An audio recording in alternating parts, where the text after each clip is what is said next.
একটা মানুষকে যখন কবরে রাখা হবে, কবর তো কারো হবে জান্নাতের বাগান, কারো হবে জাহান্নামের গর্ত। যার কবরটা জান্নাতের বাগান হয়ে যাবে সে মনে করবে এটাই মনে হয় জান্নাত। ফেরেশতারা তাকে জানাবে না না, এটা জান্নাত নয়, জান্নাতের তুলনায় এই জিনিসটা একেবারেই তুচ্ছ।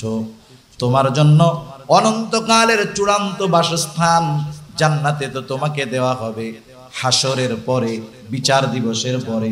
চিন্তা করেন, ওই লোকটা কবরে গিয়া যেই আরাম পাবে সে মনে করবে এটাই মনে হয় জান্নাত।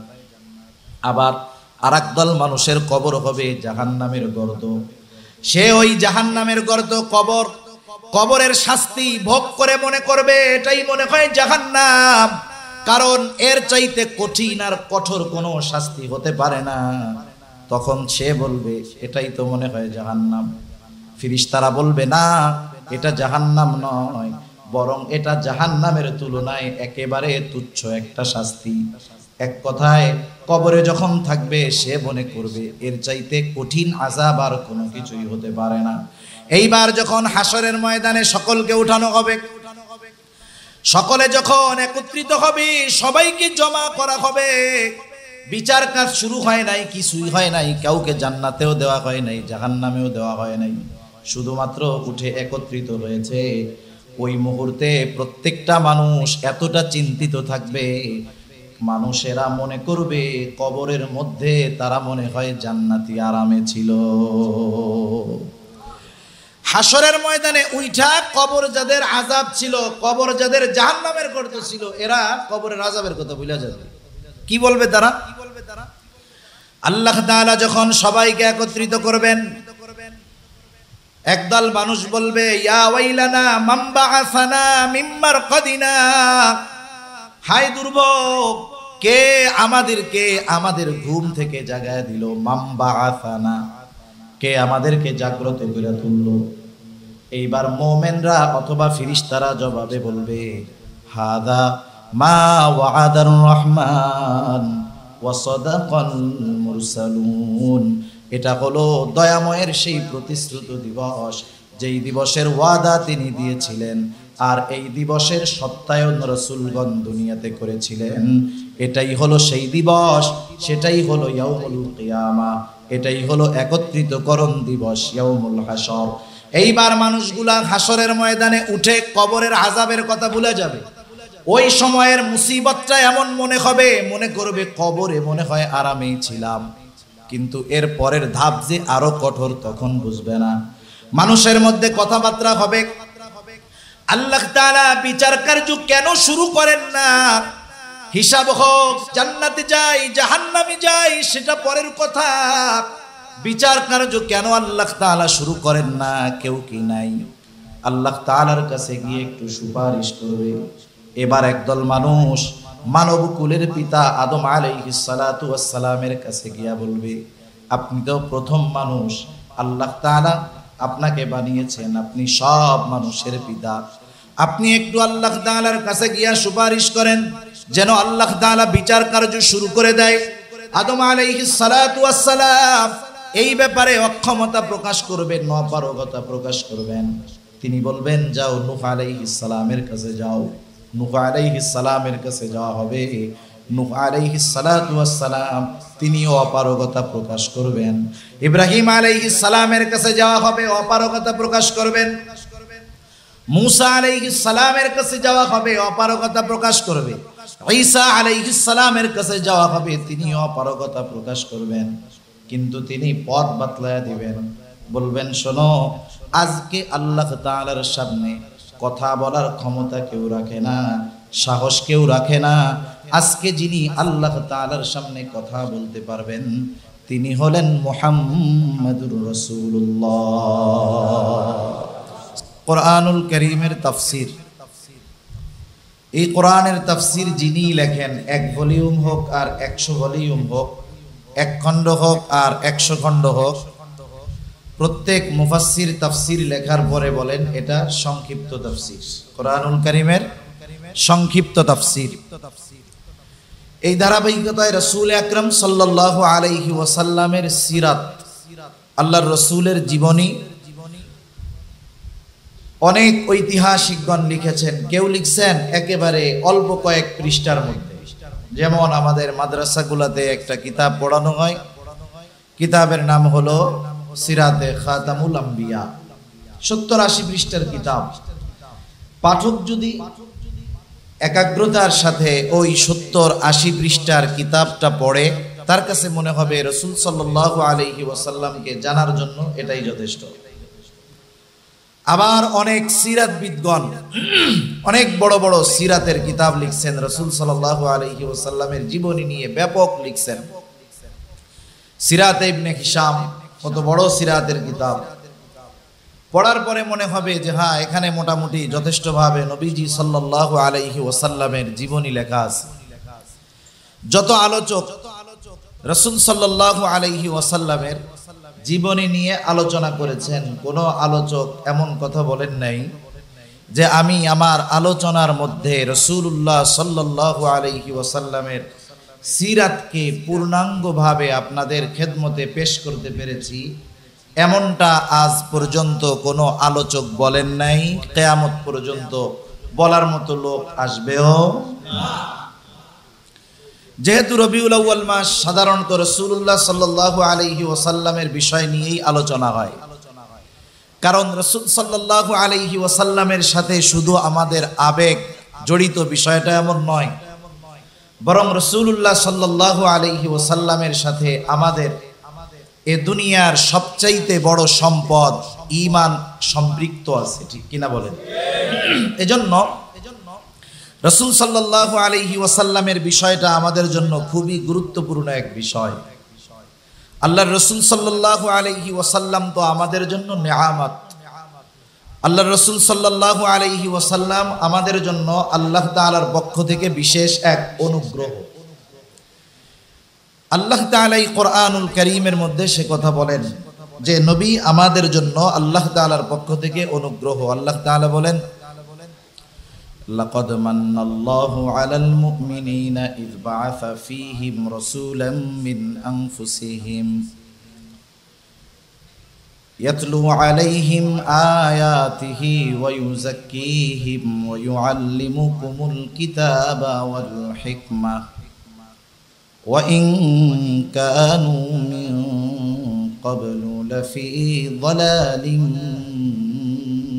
মুবিন। আল্লাহ রাব্বুল আলামিন বলেন, লাকাদ মান্নাল্লাহু আলাল মুমিনিন, মুমিনদের জন্য আল্লাহ রাব্বুল আলামিনের বিশেষ অনুগ্রহ। মুমিনদের জন্য কি অনুগ্রহ?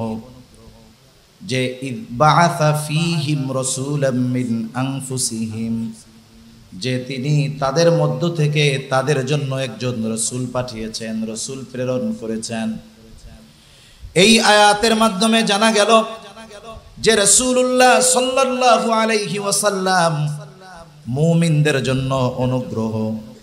বাস্তবতা হলো এইটা, আল্লাহর রাসূল হলেন মুমিনদের জন্য বিশেষ অনুগ্রহ, আর আমার আপনার নবী হলেন গোটা সৃষ্টিকুলের জন্য অন্যতম এক রহমত। তবে মুমিনদের জন্য নবীজি হলেন স্পেশাল এক মানব। রাসূল সাল্লাল্লাহু আলাইহি ওয়াসাল্লাম মুমিনদের জন্য স্পেশাল ভাবে কিছু বিষয় আছে, কিন্তু গোটা সৃষ্টির জন্য আমার আপনার নবী হলেন রহমত। এজন্য আল্লাহ রাব্বুল আলামিন আমার আপনার নবীজিকে সৃষ্টিকুলের রহমত বলে ঘোষণা করেছেন। পবিত্র কোরআনুল কারীমের যেই সূরা সর্বাধিক পাঠ করা হয়, বলেন তো সেই সূরাটার নাম কি? আরো জোরে বলেন না, নাম কি? সেই সূরার নাম হলো সূরাতুল ফাতিহা। সূরাতুল ফাতিহা প্রত্যেক নামাজের প্রতি রাকাতে লাগে। ইমামের পেছনে যখন পড়ি, ইমামের কেরাত, মুসল্লির কেরাত একা যখন পড়ি, সেটা ফরজ হোক, ওয়াজিব হোক, সুন্নাত হোক, নফল হোক, বলেন তো প্রত্যেক রাকাতে সূরা ফাতিহা লাগে কি লাগে না? লাগে। সূরা ফাতিহার শুরুতেই আল্লাহ রাব্বুল আলামিন বলেন, আলহামদুলিল্লাহি রাব্বিল আলামিন,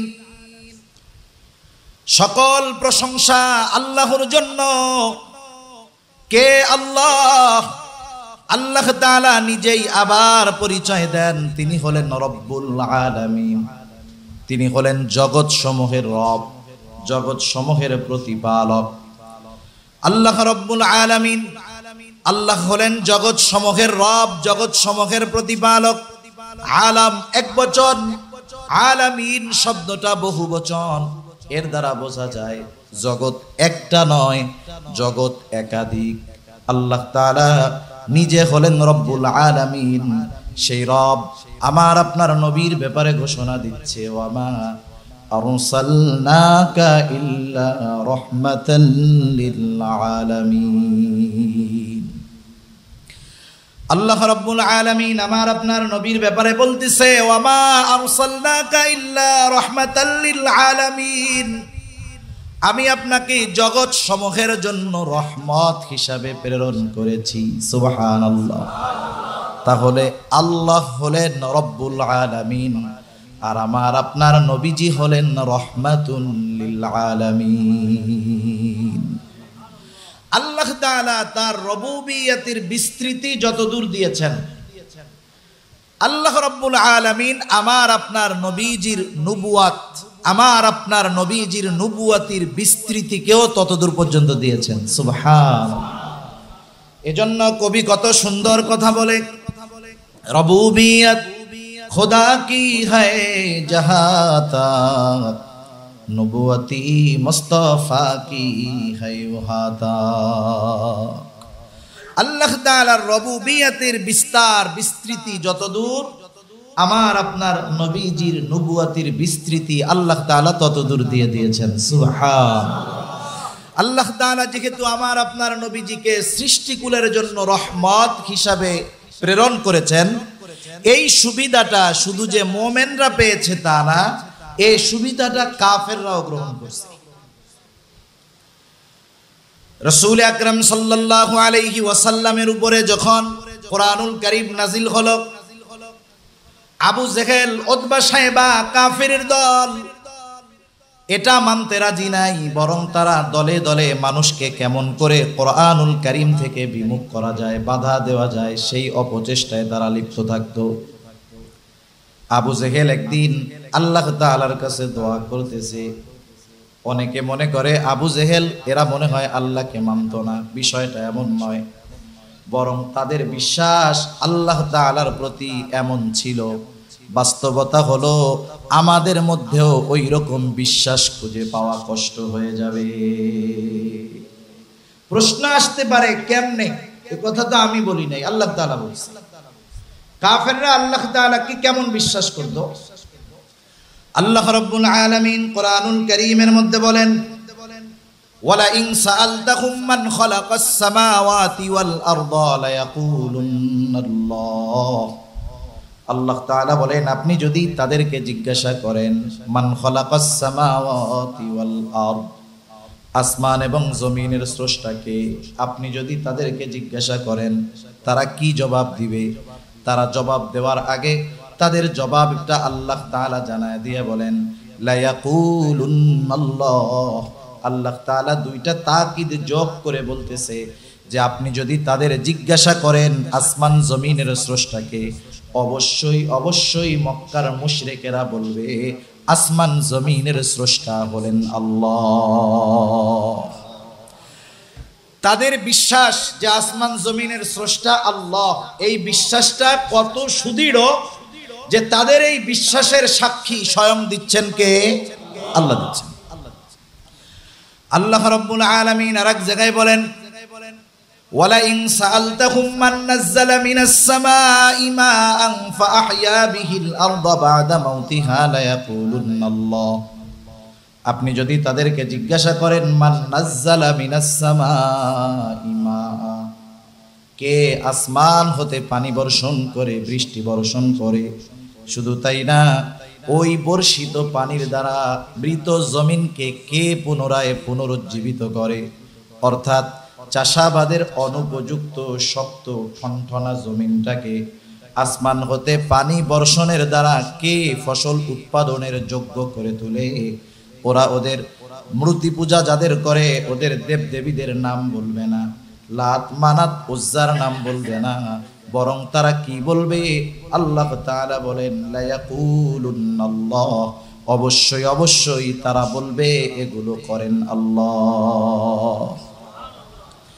শুধু তাই না, আপনি যদি তাদেরকে তাদের সৃষ্টির ব্যাপারে জিজ্ঞাসা করেন যে তাদেরকে বানিয়েছে, আল্লাহ তাআলা বলেন ওয়ালা ইন সাআলতাহুম মান খালাকাহুম লা ইয়াকুলুন্নাল্লাহ, আপনি যদি তাদের জিজ্ঞাসা করেন তাদের স্রষ্টাকে, তাদের কে সৃষ্টি করেছে, তারা তাদের দেবদেবীর কথা বলবে না। আবু জেহেল উতবা সাহেবা বলবে না যে আমরা এমনিই হয়ে গেছি, বরং তারা কি বলবে? লা ইয়াকুলুন্নাল্লাহ, আমাদেরকে সৃষ্টি করেছেন আল্লাহ। যে কথা বোঝানোর জন্য বললাম, একটু বুঝে থাকলে বলেন তো, যে মক্কার মুশরিকরা আল্লাহ তাআলাকে বিশ্বাস করতো কি করতো না? এ কথা কি দুনিয়ার কোন হুজুরের নাকি আল্লাহ তাআলা? শুধু তাই না, রাসূলুল্লাহ সাল্লাল্লাহু আলাইহি ওয়াসাল্লাম এক হাদিসের মধ্যে বলেন আল্লাহ তাআলা আবু জেহেলের দোয়াও কবুল করেছে। আবু জেহেলের দোয়াও আল্লাহ তাআলা কবুল করেছে। বদরের যুদ্ধের দিন, যুদ্ধ শুরুর আগে আবু জেহেল আল্লাহর কাছে দোয়া করতেছে, বলে আল্লাহ, যারা হকের উপরে আছে, সত্যের উপরে আছে, আপনি তাদেরকে বিজয় দান করবেন। আবু জেহেলের দোয়া কবুল হয়ে গেছে। যারা হকের উপর, সত্যের উপর, আল্লাহ রাব্বুল আলামিন তাদেরকে পরিপূর্ণ বিজয় দান করেছে।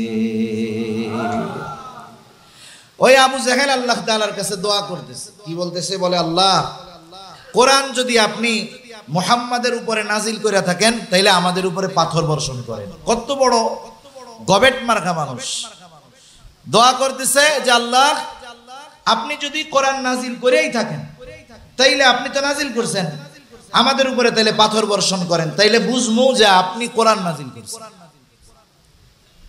পাথর যদি বর্ষণ হয়, এটা হবে আযাব অথবা গজব। দুনিয়ার ভিতরে তো রাহমাতুল লিল আলামিন আছে।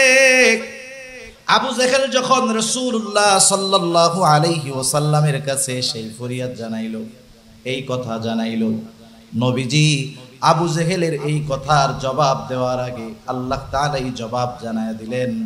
আল্লাহ তাআলা জবাব দিয়ে জানায় দিলেন যে যতক্ষণ রাসূলুল্লাহ সাল্লাল্লাহু আলাইহি ওয়াসাল্লাম তোমাদের মাঝে আছে, ততক্ষণ পর্যন্ত আমি আল্লাহ আযাব গজব কিছুই দিব না।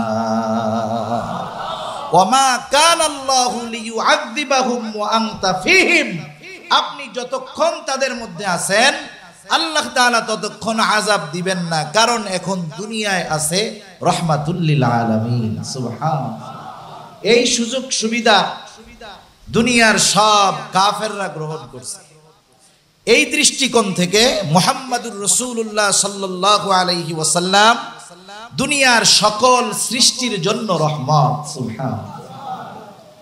শুধু তাই না, তিনি পরকালেও সব সৃষ্টির জন্য রহমত। এই রহমতের বিস্তৃতি শুধু যে দুনিয়ায় তা নয়, বরং আমার আপনার নবী পরকালেও সকল সৃষ্টির জন্য রহমত। লম্বা হাদিস। আল্লাহ তাআলা কিয়ামতের দিন প্রচন্ড রকমের গুসা থাকবেন। আল্লাহ রাব্বুল আলামিন সেই দিন বলবেন লিমানিল মুলকুল ইয়াউম, আজকের এই রাজত্ব কার? সেই দিন কারো কথা বলার ক্ষমতা থাকবে না, পুরা কিয়ামতের ময়দান নিস্তব্ধ থাকবে। আল্লাহ তাআলাই নিজেই জবাব দিবেন লিল্লাহিল ওয়াহিদিল কাহ্হার। সেই দিন কথা বলার সাহস কারো থাকবে না। সব মানুষকে যখন একত্রিত করা হবে হাসরের ময়দানে, দীর্ঘ সময় পার হয়ে যাবে, কিন্তু আল্লাহ রাব্বুল আলামিন বিচার কার্য শুরু করবেন না। এরকম কিন্তু অনেক সময় হয়। মনে করেন বিচারকের সামনে পারিবারিক বিচার হতে পারে, সামাজিক বিচার হতে পারে, পরিবারের কয়েকজন খুব জঘন্য অন্যায় করছে, এইবার মুরব্বীরা বসে আছে অথবা মুরব্বী বসে আছে, বিচার করবে। যাদের বিচার করা হবে সামনে সবাই হাজির, মুরব্বী এতই রাগ, বৈশা আছে, আধা ঘন্টা পার হয়ে গেছে, কথাই বলে, হয় কি হয় না? রাগে ক্ষোভে কথা বলতেছে। আশেপাশে যারা আছে এরাও চিন্তা করে, এই লোকরে যদি এখন বলি বিচার শুরু করেন, না জানি আমাদের উপরে সাইজ শুরু হয়ে যায়। সাহস করে না কেউ, সবাই একবারে নিস্তব্ধ, নিচের দিকে তাকায় বৈশা আছে। যখন উনি কথা বলা শুরু করবে, করুক, আমাদের কারো কিছু বলার দরকার নাই। আল্লাহ রাব্বুল আলামিন বিচার কার্য শুরু করবেন না। পরকালের প্রত্যেকটা স্টেপ, প্রত্যেকটা ধাপ, মানুষ যেই ধাপে পরকালে থাকবে মনে হবে এর চাইতে কঠিন ধাপ আর কোনো কিছু নাই। যেমন একটা মানুষকে যখন কবরে রাখা হবে, কবর তো কারো হবে জান্নাতের বাগান, কারো হবে জাহান্নামের গর্ত। যার কবরটা জান্নাতের বাগান হয়ে যাবে সে মনে করবে এটাই মনে হয় জান্নাত। ফেরেশতারা তাকে জানাবে না না, এটা জান্নাত নয়, জান্নাতের তুলনায় এই জিনিসটা একেবারেই তুচ্ছ। তোমার জন্য অনন্তকালের চূড়ান্ত বাসস্থান জান্নাতে তো তোমাকে দেওয়া হবে হাসরের পরে, বিচার দিবসের পরে। চিন্তা করেন, ওই লোকটা কবরে গিয়া যেই আরাম পাবে সে মনে করবে এটাই মনে হয় জান্নাত। আবার আরেক দল মানুষের কবর হবে জাহান্নামের গর্ত। সে ওই জাহান্নামের গর্ত, কবরের শাস্তি ভোগ করে মনে করবে এটাই মনে হয় জাহান্নাম, কারণ এর চাইতে কঠিন আর কঠোর কোনো শাস্তি হতে পারে না। তখন সে বলবে এটাই তো মনে হয় জাহান্নাম। ফেরেশতারা বলবে না, এটা জাহান্নাম নয়, বরং এটা জাহান্নামের তুলনায় একেবারে তুচ্ছ একটা শাস্তি। এক কথায় কবরে যখন থাকবে সে মনে করবে এর চাইতে কঠিন আযাব আর কোনো কিছুই হতে পারে না। এইবার যখন হাসরের ময়দানে সকলকে উঠানো হবে, সকলে যখন একত্রিত হবে, সবাইকে জমা করা হবে, বিচার কাজ শুরু হয় নাই, কিছুই হয় নাই, কাউকে জান্নাতেও দেওয়া হয় নাই, জাহান্নামেও দেওয়া হয় নাই, শুধুমাত্র উঠে একত্রিত হয়েছে। ওই মুহূর্তে প্রত্যেকটা মানুষ এতটা চিন্তিত থাকবে, মানুষেরা মনে করবে কবরের মধ্যে তারা মনে হয় জান্নাতি আরামে ছিল। হাসরের ময়দানে উইঠা কবর যাদের আযাব ছিল, কবর যাদের জাহান্নামের গর্ত ছিল, এরা কবরের আযাবের কথা ভুলে যাবে। কি বলবে তারা? আল্লাহ তাআলা যখন সবাইকে একত্রিত করবেন, একদল মানুষ বলবে ইয়া ওয়াইলানা মান বাআসানা মিন মারকাদিনা, হায় দুর্ভোগ, কে আমাদেরকে আমাদের ঘুম থেকে জাগায় দিল, মান বাআসানা, কে আমাদেরকে জাগ্রত করে তুললো। এইবার মুমিনরা অথবা ফেরেশতারা জবাবে বলবে হাদা মা ওয়াদার রহমান ওয়া সাদাকাল মুরসালুন, এটা হলো দয়াময়ের সেই প্রতিশ্রুত দিবস, যেই দিবসের ওয়াদা তিনি দিয়েছিলেন আর এই দিবসের সত্যায়ন রাসূলগণ দুনিয়াতে করেছিলেন। এটাই হলো সেই দিবস, সেটাই হলো ইয়াউমুল কিয়ামা, এটাই হলো একত্রিতকরণ দিবস, ইয়াউমুল হাসর। এইবার মানুষগুলা হাসরের ময়দানে উঠে কবরের আযাবের কথা ভুলে যাবে। ওই সময়ের মুসিবতটা এমন মনে হবে, মনে করবে কবরে মনে হয় আরামেই ছিলাম, কিন্তু এর পরের ধাপ যে আরো কঠোর তখন বুঝবে না। মানুষের মধ্যে কথাবার্তা হবে, আল্লাহ তাআলা বিচার কার্য কেন শুরু করেন না? হিসাব হোক, জান্নাতে যাই জাহান্নামে যাই সেটা পরের কথা, বিচার কার্য কেন আল্লাহ তাআলা শুরু করেন না? কেউ কি নাই আল্লাহ তাআলার কাছে গিয়ে একটু সুপারিশ করবে?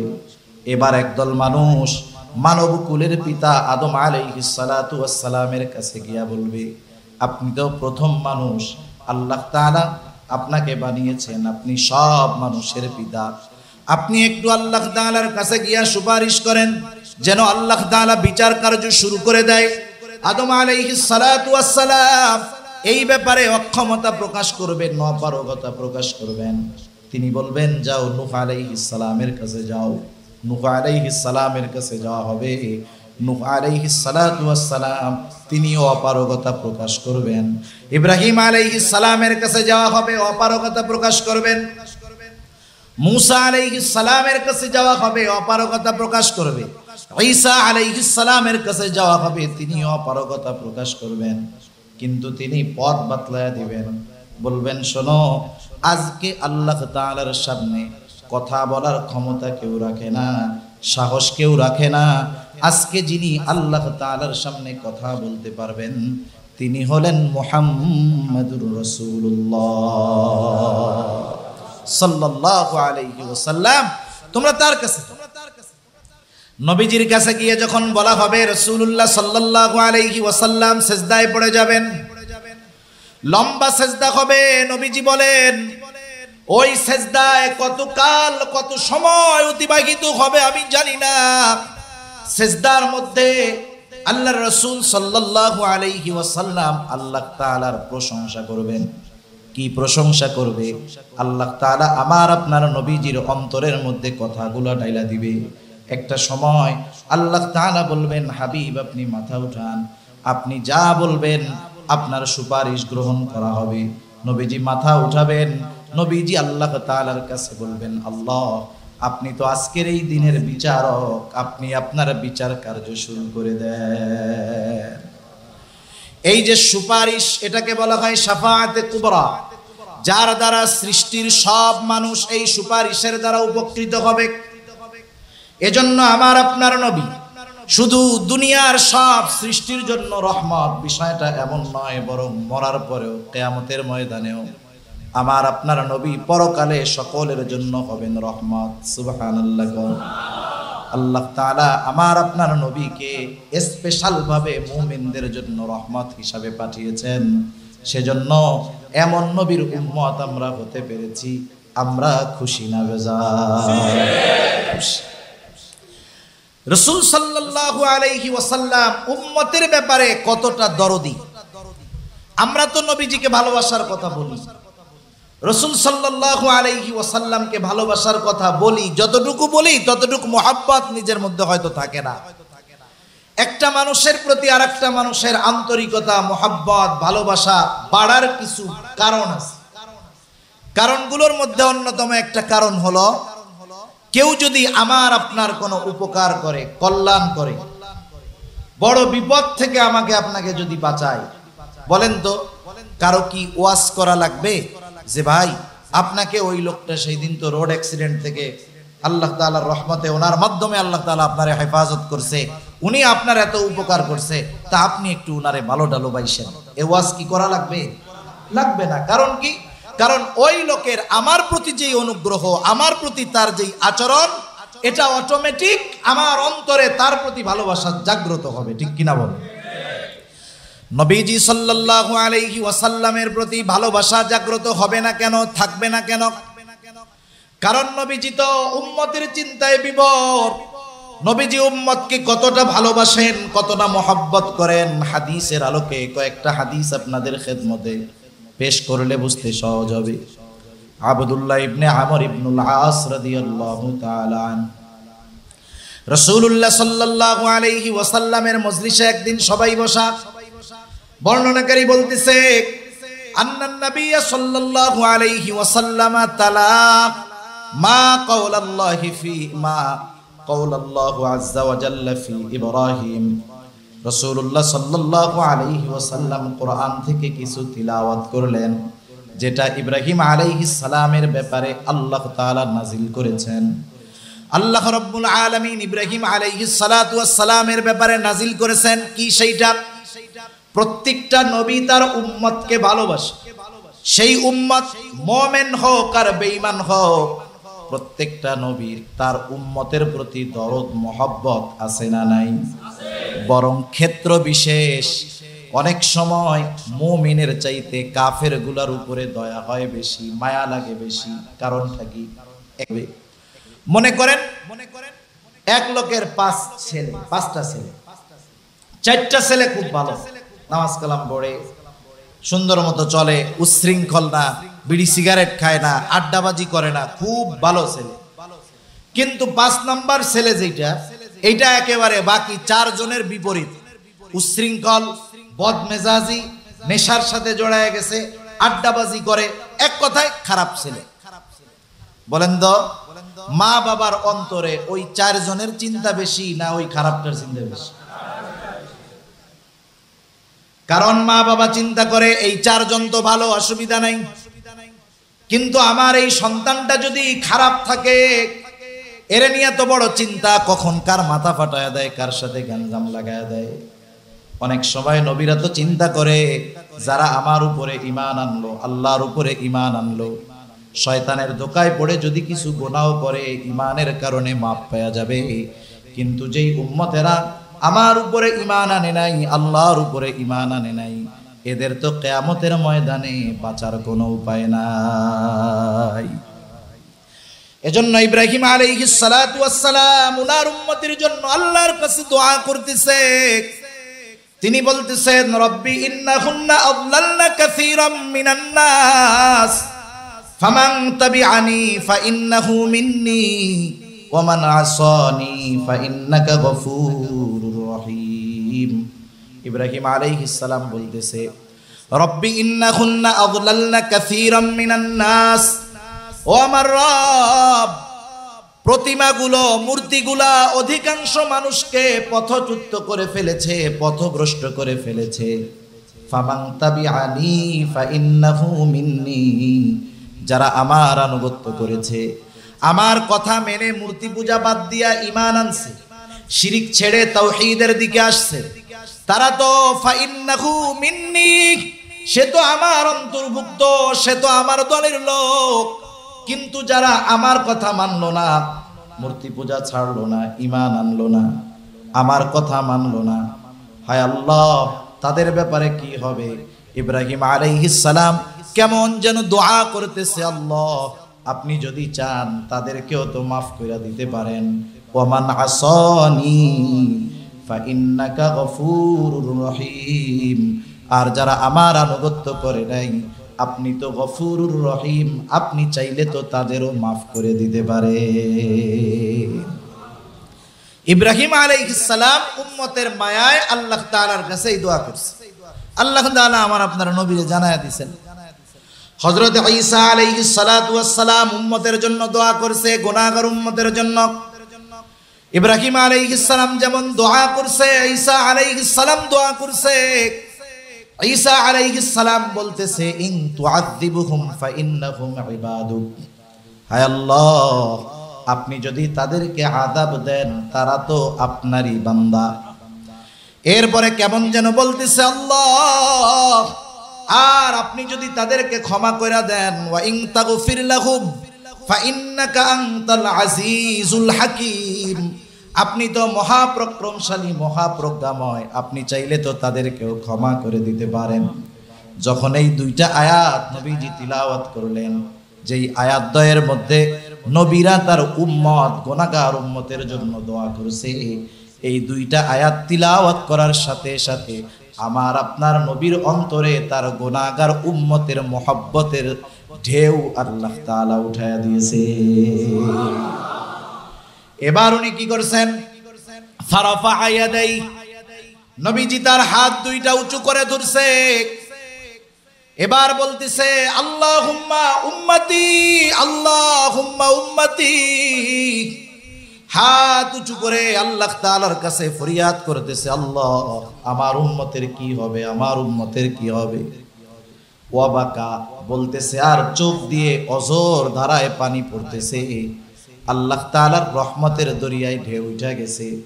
আল্লাহ রাব্বুল আলামিন জিবরাইল আলাইহিস সালাতু ওয়াস সালামকে বলে, জিবরাইল যাও, মুহাম্মাদের কাছে যাও, কেন কান্না করে যাও? বলেন তো আল্লাহ তাআলা আমার আপনার নবী কি বলতে চায়, মনের বাসনা কি আল্লাহ তাআলা জানেন কি জানেন না? এরপরেও কেন পাঠাইলেন, এটা একটা বিষয়। এখানেই মহব্বতের খেলা। কিছু বিষয় আছে, বাপ ছেলেরে ভালোবাসে, ছেলে কি জন্য কান্না করে বাপ কিন্তু বুঝতেছে, এরপরেও জিজ্ঞাসা করে, আব্বু কান্না করো কেন? কেন? বাপের ছেলের মুখ দিয়া শুনতে মন চায় যে ছেলেটা কি বলে। এটা মহব্বতের একটা প্রকাশ, মহব্বতের একটা পদ্ধতি। আল্লাহ তাআলা সবকিছু জানে, এরপরেও শুনতে চায়। জিবরাইল আলাইহিস সালাতু ওয়াস সালাম আসার পরে বলতেছে, ইয়া রাসূলুল্লাহ, আপনি কেন কান্না করেন? আপনার রব সেটা জানতে চায়। যদিও তিনি সব জানেন, সব জানেন, সব দেখেন, সব শোনেন। নবীজি সাল্লাল্লাহু আলাইহি ওয়াসাল্লাম উম্মতের ব্যাপারে বললেন, উম্মতের নাজাতের জন্য বললেন। এবার জিবরাইল আলাইহিস সালাম আল্লাহ তাআলার কাছে গিয়া বলল, আল্লাহ এই ব্যাপার, এই জন্য আপনার হাবিব কান্না করে। আল্লাহ তাআলা বললেন, জিবরাইল যাও, আমার নবীকে গিয়ে জানায় দাও, আমি অচিরেই তার উম্মতের ব্যাপারে তাকে সর্বোচ্চ সন্তুষ্ট করব, আমি তার উম্মতের ব্যাপারে তাকে অসন্তুষ্ট করব না। আল্লাহ রাব্বুল আলামিনের নবী, আমার আপনার প্রিয় নবী, দুনিয়ায় থাকা অবস্থায় আরশে আজিমের মালিকের কাছ থেকে উম্মতের ব্যাপারে সুখবর নিয়ে আসছেন। সুবহানাল্লাহ বলেন। ইব্রাহিম আলাইহিস সালাম দোয়া করছে গুনাহগার উম্মতের জন্য, আল্লাহ তাআলার কোনো রিপ্লাই নাই, প্রতি উত্তর নাই। ঈসা আলাইহিস সালাম দোয়া করছে, কোনো প্রতি উত্তর নাই। কিন্তু রাহমাতুল লিল আলামিনের চোখ দিয়ে পানি পড়ছে, উম্মতের জন্য দোয়া করছে।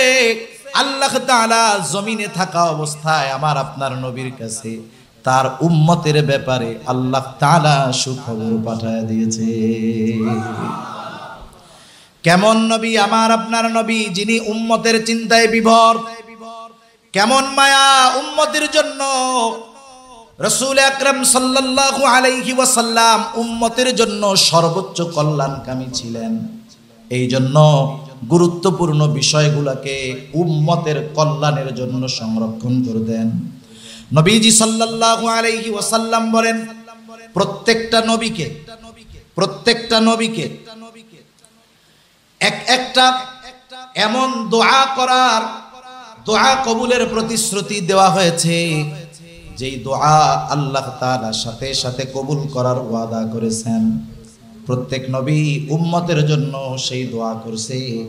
নবীজি সাল্লাল্লাহু আলাইহি ওয়াসাল্লাম বলেন, আমি আমার সেই দোয়াটাকে সংরক্ষণ করে রেখেছি, কিয়ামতের দিন আমার গুনাহগার উম্মতের জন্য সুপারিশ হিসাবে ওই দোয়াটাকে আমি কাজে লাগাবো।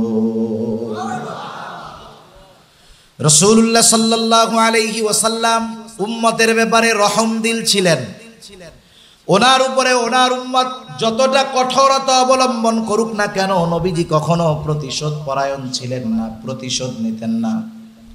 যখন রাসূল সাল্লাল্লাহু আলাইহি ওয়াসাল্লাম মক্কায় কাফেরদের মধ্যে দাওয়াত দিলেন, কাফেররা নবীজির দাওয়াত গ্রহণ করে না। এমত অবস্থায় নবীজি সাল্লাল্লাহু আলাইহি ওয়াসাল্লাম চিন্তিত হয়ে গেলেন, খানা দানা বাদ দিয়ে দিলেন। মুফাসসিরিনে কেরাম বলেন দুইটা কারণ হতে পারে। এক নাম্বার কারণ, আল্লাহর নবী চিন্তা করতেছে আমাকে যেই দায়িত্ব দেওয়া হলো সেই দায়িত্ব যথাযথভাবে পালন করতে পারলাম কিনা। আমার কথা তো মানুষ শোনে, ঈমান আনে না, তাদের পথ পরিবর্তন হয় না, প্রথম চিন্তা। দ্বিতীয় চিন্তা, নবীজি যেই দাওয়াত দিচ্ছেন অপরিচিত কোনো মানুষের মধ্যে দেন না, তার পরিচিত মানুষ জীবনের 40টা বছর যাদের মাঝে অতিবাহিত করেছেন তাদেরকেই দাওয়াত দিচ্ছেন, তারা নবীজির কথা মানতেছে না। এই চিন্তায় নবীজি খানা দানা কমায়া দিলেন, দুর্বল হয়ে গেলেন, অসুস্থ হয়ে গেলেন।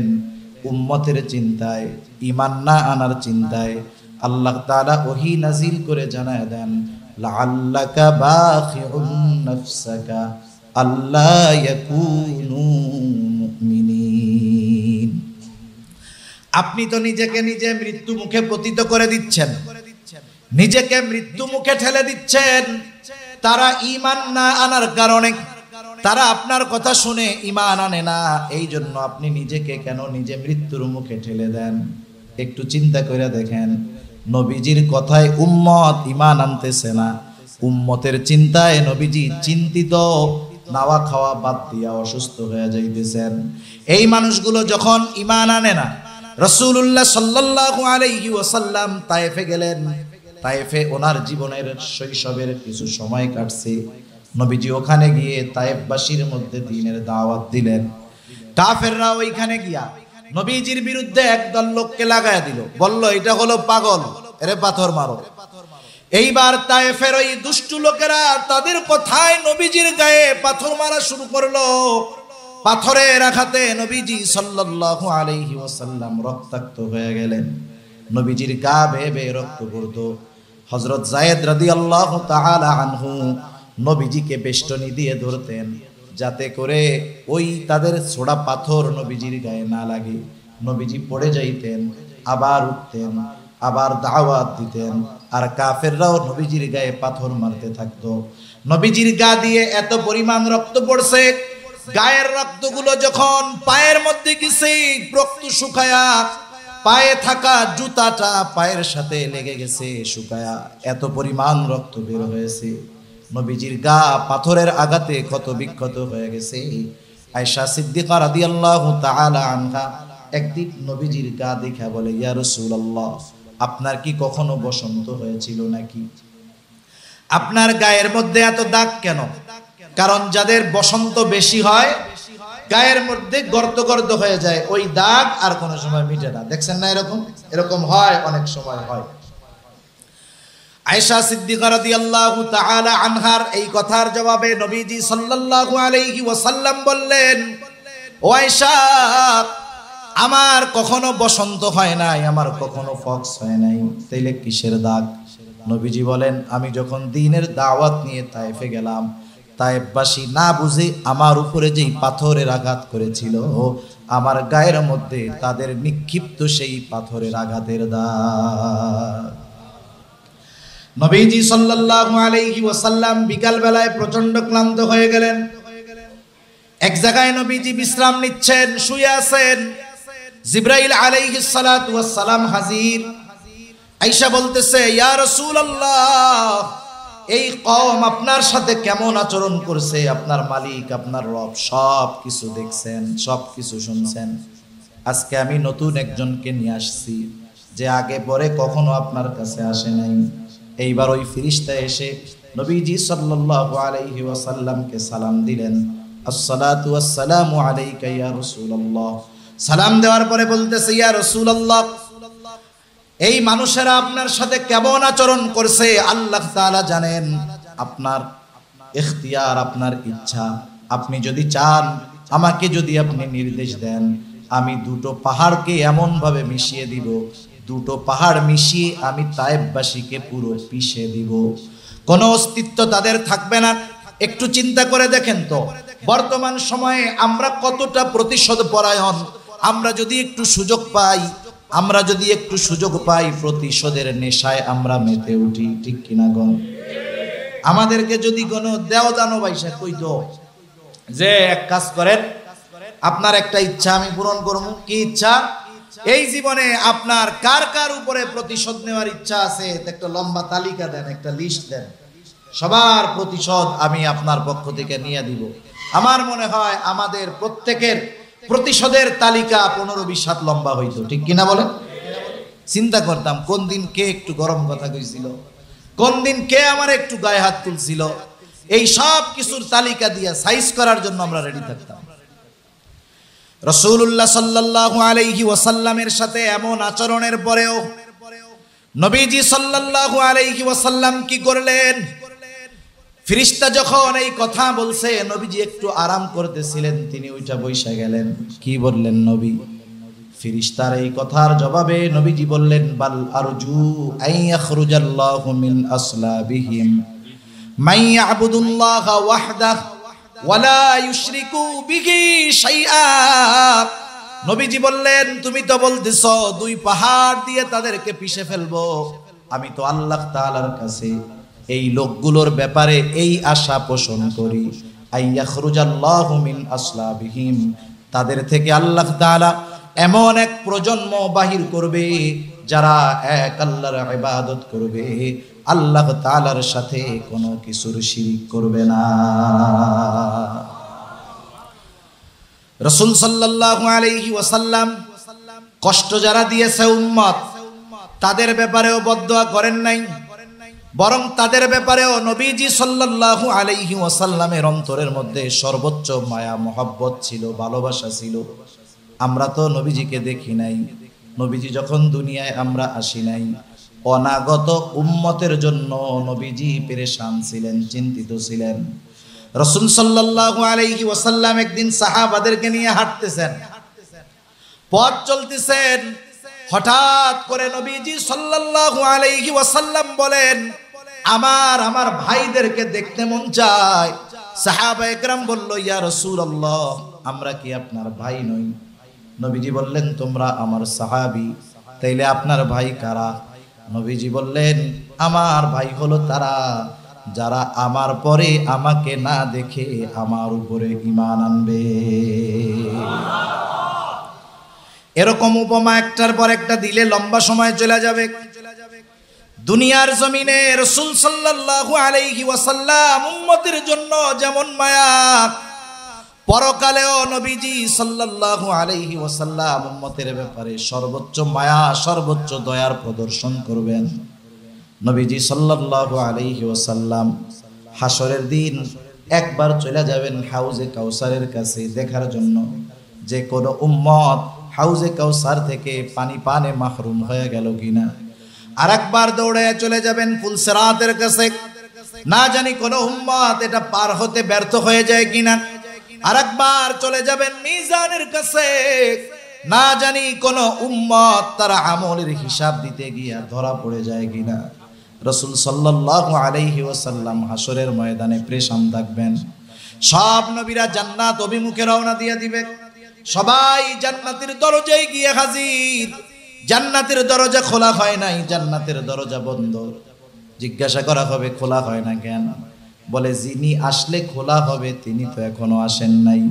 তিনি কে? তিনি হলেন মুহাম্মাদুর রাসূলুল্লাহ সাল্লাল্লাহু আলাইহি ওয়াসাল্লাম। কোথায় উনি? তিনি এখনো হাসরের ময়দানে আছেন। যতক্ষণ না আল্লাহ তাআলার পক্ষ থেকে ওনার প্রত্যেকটা উম্মত যার ন্যূনতম ঈমান আছে, যারা পরিমাণও ঈমান আছে, তার ব্যাপারে যতক্ষণ না জান্নাতের নিশ্চয়তা আল্লাহ তাআলার পক্ষ থেকে পাবেন, ততক্ষণ পর্যন্ত তিনি জান্নাতে প্রবেশ করবে না। আমরা এমন এক নবীর উম্মত, যেই নবী উম্মতের ব্যাপারে সবচাইতে দরদ। আল্লাহ তাআলা কোরআনুল কারীমের মধ্যে সেই দরদ, সেই মুহাব্বতের কথা জানায়া দিচ্ছেন। আল্লাহ তাআলা স্বয়ং সাক্ষ্য দিচ্ছেন যে আমার আপনার নবী তার উম্মতের জন্য কতটা মায়া, কতটা স্নেহশীল, কতটা রহমদিল। আল্লাহ তাআলা সেই কথাই বলেন, লাকাদ জাআকুম রাসূলুম মিন আনফুসিকুম আজিজুন আলাইহি মা আনিতুম হারিসুন আলাইকুম বিল মুমিনিনা রাউফুর রহিম। আল্লাহ তাআলা বলেন, লাকাদ জাআকুম রাসূলুম মিন আনফুসিকুম, তোমাদের মধ্য থেকে তোমাদের জন্য এমন একজন রাসূল দেওয়া হয়েছে। সেই রাসূল কেমন রাসূল? আজিজুন আলাইহি মা আনিতুম, তোমাদের জন্য যেটা কষ্টের, অর্থাৎ তোমরা যেটাতে কষ্ট পাও সেটা তার জন্য কষ্টের কারণ হয়। সুবহানাল্লাহ। উম্মত যদি কষ্ট পায়, নবী কষ্ট পেয়ে যায়। কেমন আজিজ! সেই জন্য সাহাবায়ে কেরাম ছিলেন এর উত্তম উপমা। সাহাবায়ে কেরামের প্রত্যেকটা কষ্ট, প্রত্যেকটা ব্যথা নবীজির ব্যথার কারণ হতো। এই জন্য সাহাবায়ে কেরাম প্রাণ খুলে নবীজির কাছে নিজেদের ব্যথার কথা বলতেন। নবীজি কথাগুলো শুনতেন, সাথে সাথে নবীজি সাল্লাল্লাহু আলাইহি ওয়াসাল্লাম ওই কষ্টের ব্যাপারে তাদেরকে সান্ত্বনা দিতেন। এক সাহাবী আসছে নবীজি সাল্লাল্লাহু আলাইহি ওয়াসাল্লামের কাছে, এসে বলে, ইয়া রাসূলুল্লাহ, আবু সুফিয়ান রাদিয়াল্লাহু তাআলা আন ইসলাম গ্রহণ করার পূর্বে যখন আমি হিজরতের সময় চলে আসছি, মক্কায় আমার সব সম্পদ, টাকা পয়সা, ঘর বাড়ি যা ছিল, ইয়া রাসূলুল্লাহ, আবু সুফিয়ান সব কিছু জোরপূর্বক দখল দিয়া বিক্রয় করে সে নিজে খেয়ে ফেলছে। এরকম আল্লাহর বান্দা তো দুনিয়ায় দুই একটা নাই, আসেনি? আছে। রাসূলুল্লাহ সাল্লাল্লাহু আলাইহি ওয়াসাল্লাম তাকে সান্ত্বনা দিয়ে বললেন, আল্লাহ রাব্বুল আলামিন এগুলার বিনিময়ে পরকালে তোমাকে আরো উত্তম কিছু দান করবে, এটার বিনিময়ে তুমি কি সেটা চাও?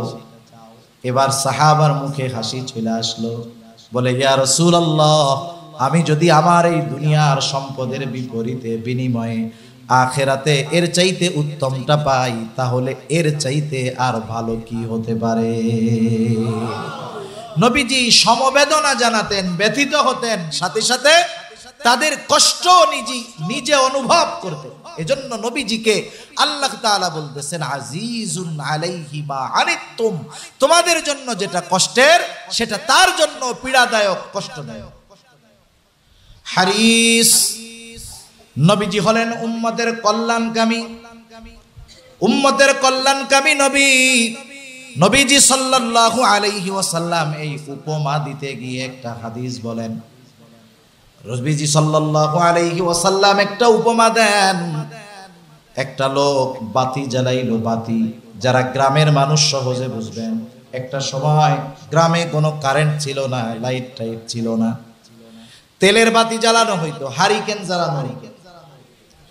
যেই সব এলাকায় ধানের সময় বিশেষ করে যদি তেলের বাতি জ্বালানো হইতো, বাতিটা জ্বালানোর সাথে সাথে চারদিক দিয়া পোকা আইসা দলে দলে আগুনের মধ্যে লাফ দিয়া পড়তো। বাতির মালিক যতই পোকাদের সরায়া দিক, কাজ হবে না, ওরা প্রতিযোগিতা দিয়া আগুনে পুড়া মরত। নবীজি সাল্লাল্লাহু আলাইহি ওয়াসাল্লাম বলেন, তোমাদের মাঝে আর আমার মাঝে উপমা হলো এইরকম যে তোমরা দৌড়ায়া দৌড়ায়া জাহান্নামের দিকে যাও, আমি তোমাদের কোমর ধরে টেনে টেনে জাহান্নাম থেকে বাঁচাতে চাই। যেমন ওই লোকটা কূপের আলো, বাতির আলো থেকে, আগুন থেকে পোকাদের বাঁচানোর জন্য চেষ্টা করে, কিন্তু তারা সরে না, লাফ দিয়া আগুনের মধ্যে পড়ে তারা আত্মহুতি দেয়। তোমরাও আমি কোমর ধরে ধরে তোমাদেরকে জাহান্নামের দিক থেকে টেনে আনি, আর তোমরা কেমন যেন দৌড়ায়া দৌড়ায়া জাহান্নামে যাওয়ার প্রতিযোগিতা করো। রাসূল সাল্লাল্লাহু আলাইহি ওয়াসাল্লাম উম্মতের জন্য সবচাইতে কল্যাণকামী। এরপরে আল্লাহ তাআলা বলেন, বিল মুমিনিনা রাউফুর রহিম, বিশেষ করে মুমিনদের জন্য তিনি সদয়, রাউফুর রহিম, অতিশয় দয়ালু। আল্লাহ তাআলা কিছু কিছু জায়গায় নিজের গুণবাচক নাম আমার আপনার নবীর সাথে আল্লাহ তাআলা জুড়ে দিয়েছে।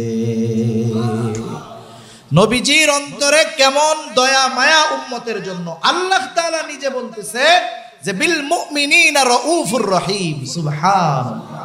একটু বলেন না, যেই নবী তার উম্মতকে এত ভালোবাসে, আমরা তো উম্মত না, এ ভালোবাসা তো আমার আপনার উপরেও আছে, আমার আপনার উপরেও আছে। একটু চিন্তা করে বলেন তো, যে নবীজির যেই ইহসান, যেই দয়া, যেই মায়া আমাদের উপরে, এর প্রতিদান আমরা কি দিয়েছি? সেজন্য রাসূল সাল্লাল্লাহু আলাইহি ওয়াসাল্লামের এই ভালোবাসার প্রতিদান আমাদের দেওয়ার দরকার আছে না নাই? যিনি আমাদের এত ভালোবাসেন তাকে সর্বোচ্চ ভালোবাসার দরকার আছে না নাই? নবীজির ভালোবাসা কিন্তু শুধু মুখ দিয়া বললে হয় না, এটা এমন এক ভালোবাসা, তিন জিনিসের কানেকশন লাগে। মুখ দিয়াও ভালোবাসার কথা কইতে হয়, অন্তর দিয়ে ভালোবাসতে হয়, সাথে সাথে নবীর ভালোবাসার প্রমাণ দেওয়ার জন্য সেই নবীজি সাল্লাল্লাহু আলাইহি ওয়াসাল্লামের আদর্শকে নিজের জীবনের সাথে ফিট করতে হয়। নবীজিকে ভালোবাসা, এটা বড় মহব্বত করা, এটা বড় সৌভাগ্যের ব্যাপার। একদিন এক গ্রাম্য সাহাবী নবীজির কাছে আসছে। নবীজির কাছে আইসা নবীজি সাল্লাল্লাহু আলাইহি ওয়াসাল্লাম একজনের সাথে কথা বলতেছিলেন। সাধারণত কেউ যদি কাউকে কোনো কিছু জিজ্ঞেস করতে চায়, এর একটা আদব হলো যখন কথা বলবে তখন না বলা, কথা শেষ হওয়ার পরে জিজ্ঞাসা করা। কিন্তু গ্রামের মানুষ অনেক সময় এটা বোঝে না, আমরা মনে করি মূর্খতা, আসলে এটা গ্রামের মানুষের সরলতা। গ্রামের অনেক মানুষ, সরল মানুষ, বোঝে না তো। নবীজি একজনের সাথে কথা বলতেছে, ও আয়েশা বলতেছে, ইয়া রাসূলুল্লাহ মাতা সাআ, বলতেছে আল্লাহ রাসূল কিয়ামত কখন হবে? নবীজি ওই লোকের সাথে কথা শেষ করার পরে জিজ্ঞাসা করলেন, ওই লোক কোথায় যে জিজ্ঞাসা করেছে কিয়ামত কখন হবে? কথা বলার কিছু বাচন ভঙ্গি আছে, একই কথার উচ্চারণের ভঙ্গিমার কারণে শব্দের আকাশ জমিন তফাৎ হয়ে যায়। যেমন একটা শব্দ, একজন আপনাকে বলল ভাই চা খান, আপনি বললেন না চা খাবো না, এর দ্বারা কি বোঝা গেল? যে স্বাভাবিকভাবে আপনি চা খান। এখন আপনারে যদি বলে কেউ চা খান, বলেন যে আরে মিয়া খাবো না, এর দ্বারা কি বুঝলেন? খাবে না, এটা বুঝছেন? আরে মিয়া চা শুধু কাপ না ফেলাক্স দুইটাই খাবো। কথা এক, শব্দ এক, শুধুমাত্র বাচন ভঙ্গির কারণে তফাৎ আকাশ জমিন হয়ে গেছে।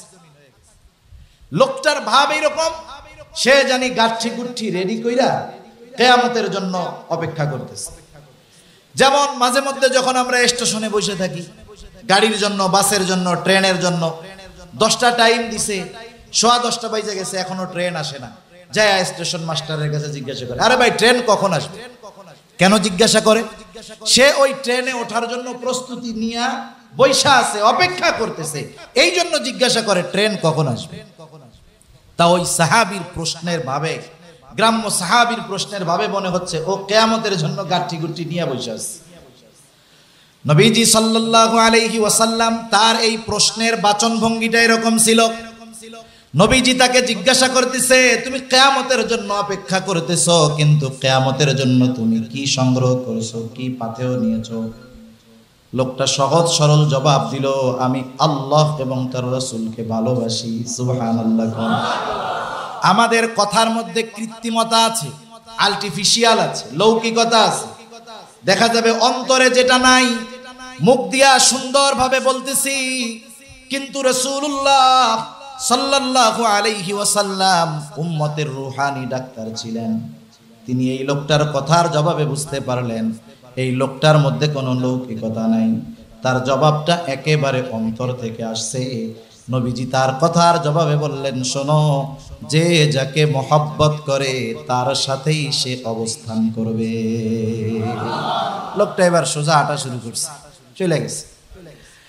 হযরত আনাস রাদিয়াল্লাহু তাআলা আনহু তখন ওইখানে উপস্থিত। হযরত আনাস রাদিয়াল্লাহু তাআলা আনহু বলেন, ইসলাম গ্রহণ করবার পর আমরা এতটা খুশি হই নাই যতটা খুশি নবীজির জবান থেকে ওই কথা শোনার পরে হইলাম, যে যে যাকে মহব্বত করে তার সাথে সে অবস্থান করবে।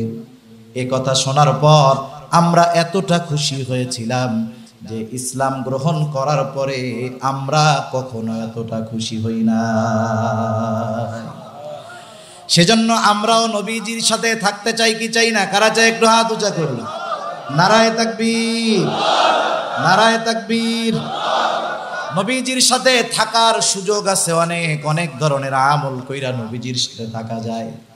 এই যে আজকে শ্যামবাজার ব্যবসায়ী ভাইদের উদ্যোগে মাহফিল, ব্যবসা এটা রিজিকের অন্যতম এক কর্ম।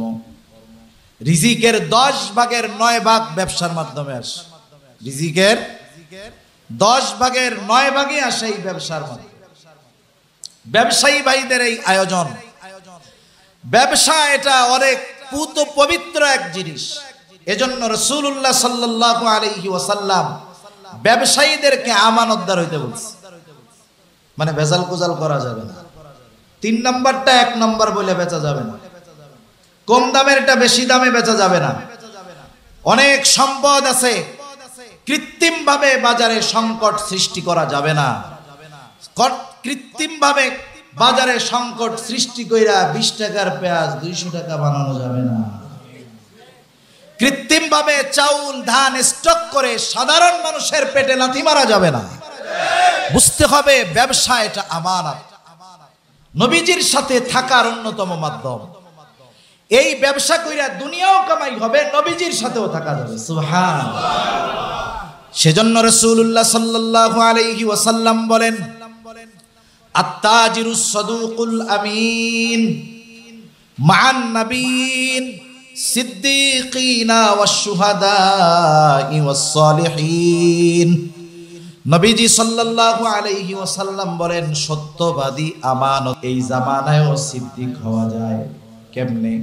নবীজি এরপরে বলতেছেন, একটা মানুষ যখন সত্যবাদিতার উপরে থাকে, সত্য বলতেই থাকে, বলতেই থাকে, মিথ্যা আর বলে না, ওই লোকটা এক সময় আল্লাহ তাআলার নিকটে সিদ্দিক বলে গণ্য হয়ে যায়।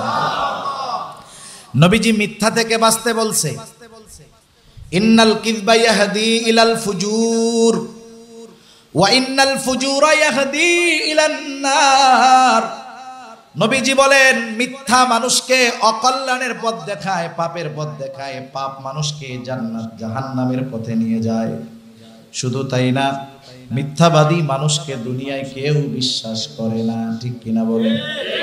অনেক মানুষ আছে মিথ্যা বলতে বলতে একটা সময় এমন অবস্থা তার হয়, ও 14 গোষ্ঠীর কসম কইরাও যদি কয়, ওর ওই মিথ্যা কথারে সত্য কথাকেও মানুষ মিথ্যা মনে করে। আমরা স্কুলে এক সময় পড়ছি একটা গল্প, এক দুষ্টু রাখালের গল্প। অনেকেই পড়ছেন মনে হয়। দুষ্টু রাখালের গল্প ইংরেজি বইয়ের মধ্যে ছিল আর কি। রাখাল কি করছে, গরু বাইন্দা মনে করছে একটু মানুষজনের সাথে একটু মজা করি, গাছের উপরে ওইটা ডাকতেছে, বাঘ বাঘ বাঘ। আশেপাশের সব মানুষ তার ডাক শুনে গাছ ফেলে লাঠি সোটা নিয়ে আইসা হাজির। বাঘ কোথায়? বলে আমি তোমাদের সাথে একটু মজা করলাম। মানুষজন বিরক্ত হয়ে চলে গেছে। দ্বিতীয় দিন আবার এরকম কাজ করছে। এবার ডাক সবাই শুনছে কিন্তু সবাই আসে নাই, অল্প কয়েকজন আসছে। কই বাঘ? বলে আমি তো তোমাদের সাথে মজা করছি। তৃতীয় দিন যখন সত্য সত্য বাঘ আসছে, এইবার গাছের মাথায় উঠা গলা ফাটায় চিৎকার করতেছে, বাঘ বাঘ বাঘ। আল্লাহর কসম বাঘ আইছে। আগের 2 দিন মানুষ ধোঁকা খেয়েছে, মনে করছে ও মিথ্যা কথা বলা ওইটা তার অভ্যাস। আজকে বাঘ এসেছে, সত্য কথাও বলেছে, কিন্তু মানুষের কাছে মিথ্যাবাদী হয়ে যাওয়ার কারণে তার ওই সত্য কথাটাও মানুষ বিশ্বাস করে না।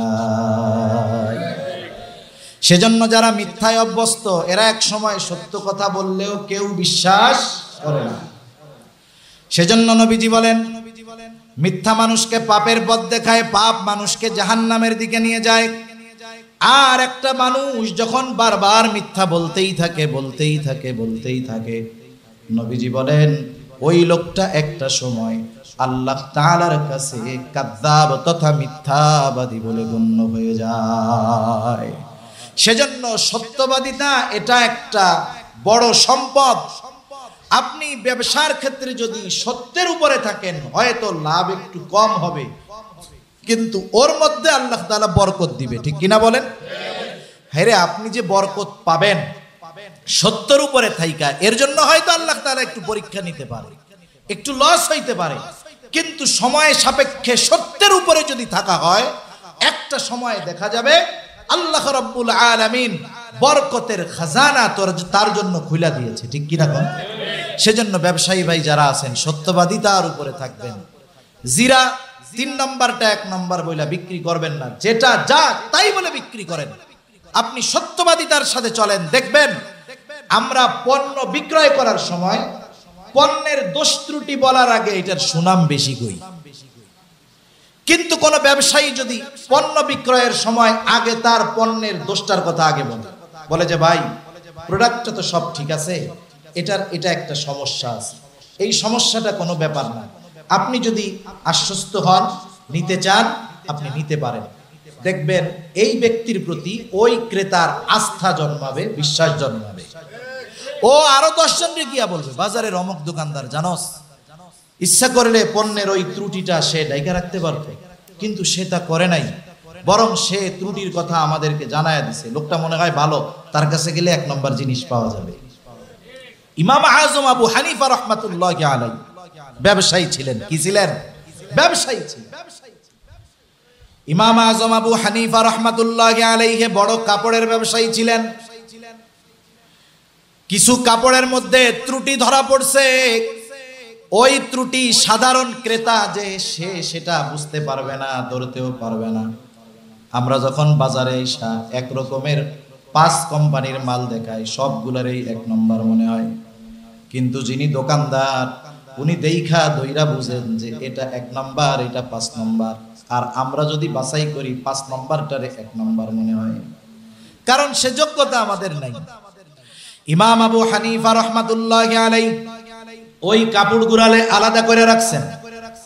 দোকানের লোককে বলছেন যে শোনো, এই কাপড়গুলার ভিতরে ত্রুটি আছে, যার কাছে বিক্রয় করবা ত্রুটির কথা উল্লেখ কইরা এরপরে বিক্রয় করবা। ইমামে আযম আবু হানিফা রাহমাতুল্লাহি আলাইহি প্রসিদ্ধ একজন ব্যবসায়ী ছিলেন। হাজারো মানুষ তার দোকানে কাপড় কিনতে আসতো, কিন্তু ওই সেলসম্যান যে বিক্রয়ের জন্য যেই লোকটা আছে মনে নাই, তালে তালে ওইগুলা বিক্রি করে ফেলছে, সব টাকা এক জায়গায় জমা করে ফেলছে। ইমাম আবু হানিফা রাহমাতুল্লাহি আলাইহি পরে আইসা খেয়াল করে দেখেন ত্রুটিযুক্ত কাপড়গুলো নাই। কোথায়? বলে হুজুর বিক্রয় হয়ে গেছে। বলে যার কাছে বিক্রয় করেছো তাকে কি কাপড়ের ত্রুটিগুলার কথা বলছো? বলে না, মনে নাই। তাহলে তার কাছে যে বিক্রয় করছো টাকা কই? বলে টাকা তো সব এক জায়গায়, আলাদা করার উপায় নাই। ইমামে আজম আবু হানিফা রাহমাতুল্লাহি আলাইহি ওই দিনের বিক্রয়ের সব টাকা তিনি সাদকা করে দিয়েছেন। কারণ কি?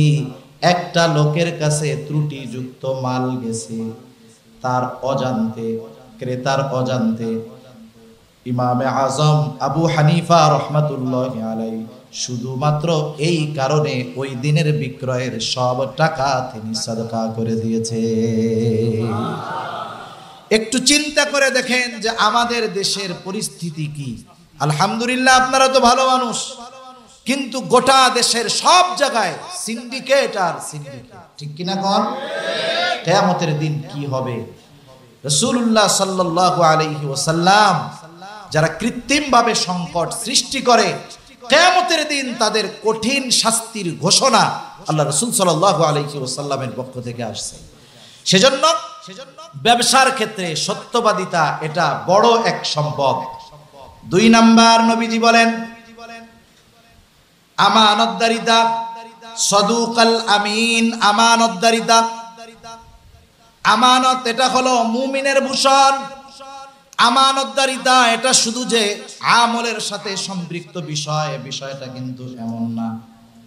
নবীজি সাল্লাল্লাহু আলাইহি ওয়াসাল্লাম আমানতদারিতার ব্যাপারে বলতেছেন লা ঈমানা লিমান লা আমানাতা লা। নবীজি বলেন যার মধ্যে আমানতদারিতা নাই তার ঈমান নাই। সেজন্য আমানতদারিতার সাথে ব্যবসা করব। ওজনের ক্ষেত্রে আমরা কোনো সময় কারচুপি করব না। মানুষের কাছ থেকে বেশি নিয়ে মানুষকে কম দিব না, সেটা ওজনে হোক পরিমাপে হোক, সব সময় একটু বেশি দিয়া দিব পারলে। কারণ ওজনে কম দেওয়া এটা বড় জঘন্য কাজ। আল্লাহ তাআলা বলেন ওয়াইলুল লিল মুতাফফিফিন। আল্লাহ তাআলা বলতেছে ধ্বংস তাদের জন্য যারা ন্যায় বেশি ওজনে দেয় কম। আমাদের দেশের প্রত্যেকটা পরিমাপের জিনিসের মধ্যে এই সমস্যাগুলো আছে। 1 কেজির যেগুলো আছে অধিকাংশ ওজন দিলে বেশ কয়েক গ্রাম কম পাওয়া যায়। এই যে কাজগুলো হচ্ছে পরিমাপের বিষয়ের মধ্যে, মাপের যে জিনিসগুলো, এগুলোর মধ্যে কোনোটার মধ্যে আমরা কম দিব না, তাহলে আল্লাহ তাআলার পক্ষ থেকে ধ্বংসের ঘোষণা। এখন আসেন এই 2 জিনিস ঠিক রেখে যদি আমার ব্যবসায়ী ভাইরা ব্যবসা করতে পারে, নবীজি বলেন আত-তাজিরুস সাদুকুল আমিন মান নাবিয়িন। ইমানদার যদি হয়, এই 2 জিনিস ঠিক রাইখা যদি ব্যবসা করে, নেক আমল যদি মোটামুটিও থাকে, নবীজি বলেন মান নাবিয়িন, এই ব্যবসায়ীরা নবীদের সাথে অবস্থান করবে, সিদ্দিকীনদের সাথে অবস্থান করবে, শহীদদের সাথে অবস্থান করবে, নেক বান্দাদের সাথে, সৎ কর্মশীল ব্যক্তিদের সাথে তাদের অবস্থান হয়ে যাবে। সাহাবায়ে কেরাম জীবনের সবচাইতে বড় পাওনা, জীবনের সবচাইতে বড় পাওয়া মনে করতেন নবীজের সাথে জান্নাতে থাকতে পারা। এ সুযোগ আমার ব্যবসায়ী ভাইদেরও আছে। এজন্য নবীজির সাথে থাকার আশায় সত্যবাদিতা ও আমানতদারিতার সাথে ব্যবসা করতে তৈরি আছি। আল্লাহ সকলকে কবুল করুক, জোরে বলি আমিন।